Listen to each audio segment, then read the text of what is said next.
Muling nagsagawa ng dialogo ang lokal na pamahalaan ng Kadayangan Special Geographic Area o SGA ng BARM upang mapahupa ang alitan sa pagitan ng pamilyang Gintem at Madindog na muling sumiklab nitong linggo ng hapon sa Barangay Central Labas.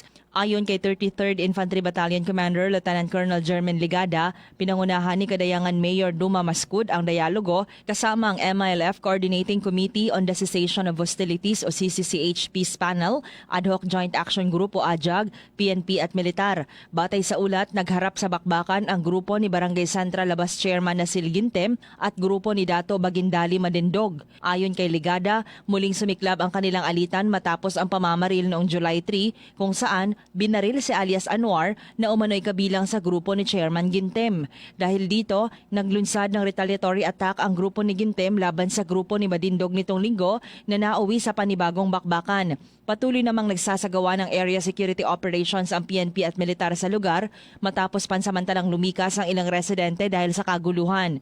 Matatandaang nitong Mayo lamang ay naayos na ang kanilang rido matapos lumagda ang magkabilang panig sa isang kasunduang pangkapayapaan.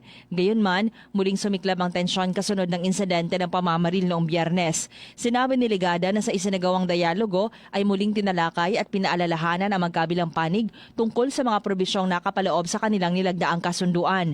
Sa kasalukuyan, sinabi ng militar na balik normal na ang sitwasyon sa lugar habang nananatiling nakaalerto ang security forces para maiwasan ang panibagong kaguluhan. Drema Kitayan Bravo, NDBC, Bida Balita.